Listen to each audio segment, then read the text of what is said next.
IFT Hair Science. the best hairline artist.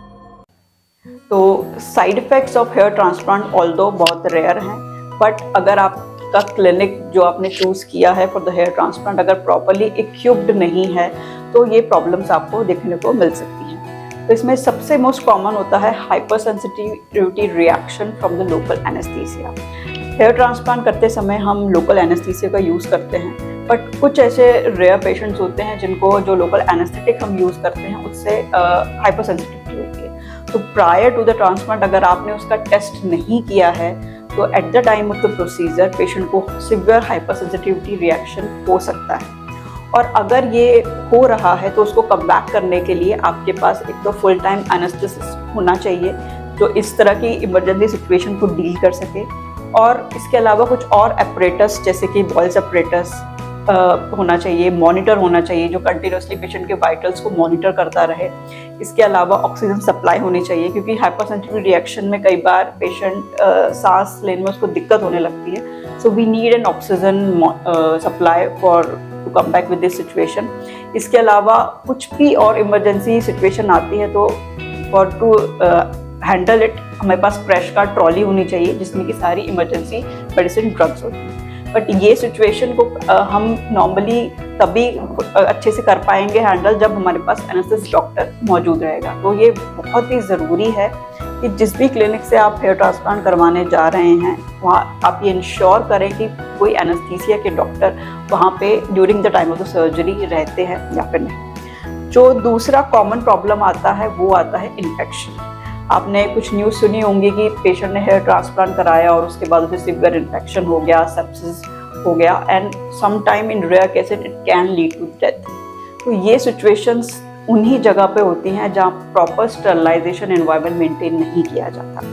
अगर जो instruments आप यूज़ कर रहे हैं वो प्रॉपरली स्टराइल नहीं है, आपका जो ओटी एरिया जिसमें कि सर्जरी होती है अगर वो प्रॉपरली फ्यूमिगेट नहीं होता, या फिर जो और भी चीज़ें हम यूज़ करते हैं during the time of surgery अगर वो प्रॉपरली स्टरलाइज नहीं है और एक पेशेंट के बाद हम दूसरे पेशेंट पे अगर उसको यूज़ करेंगे तो बहुत हद तक चांसेस होते हैं कि आपको इन्फेक्शन हो सकता है। It can be bacterial, it can be viral, it can be fungal. और सिवियर केसेस में ये इन्फेक्शन बैक्टीरिया के थ्रू या फिर ब्लड के थ्रू पूरी बॉडी में फैल सकता है, सिवियर सेप्सिस हो सकता है and it can lead to death. तो इसलिए ये बहुत ज़रूरी है कि जो भी आपका क्लिनिक है वहाँ पे प्रॉपर स्टरलाइजेशन टेक्निक्स हैं या नहीं, प्रॉपर वो चीज़ मॉनिटर करते हैं या नहीं, जो ओटी है वो एरिया किस तरह का है, ये सब देखना बहुत ज़रूरी है। इसके अलावा जो एक पॉइंट आता है वो है परमानेंट स्कारिंग। परमानेंट स्कारिंग का मतलब है कि जो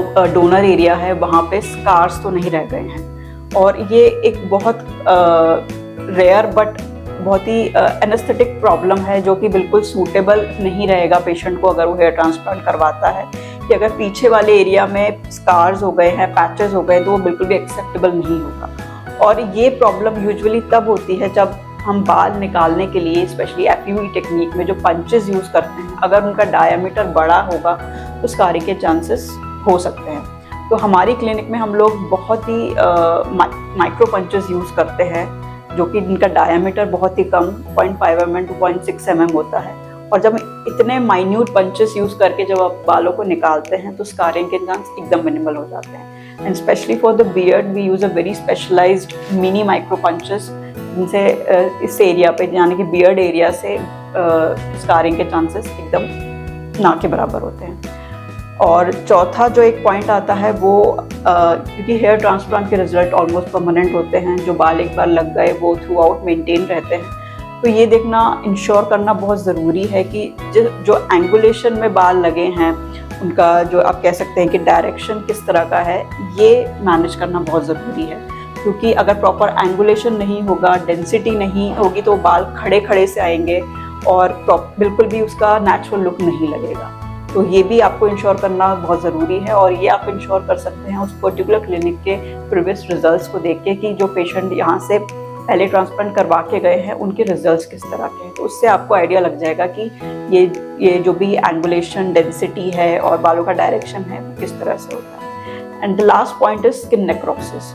कई बार because of the use of the drugs and improper use of the instruments उस पर्टिकुलर एरिया में, रेसिपिएंट एरिया में नेक्रोसिस हो जाता है स्किन का, यानी कि जो एरिया है नेक्रोज हो गया है, वहाँ की ब्लड सप्लाई बिल्कुल ख़त्म हो चुकी है। ऐसे में अगर ऐसे एरिया में आप ग्राफ्ट इम्प्लांट करेंगे तो वो प्रॉपरली ग्रो नहीं होगा and it results to the failure of the graft. तो अगर आपको ये वीडियो हेल्पफुल लगी हो तो आप समझ सकते हैं कि क्या पॉइंट्स हमें देखने हैं before going to choose a hair transplant.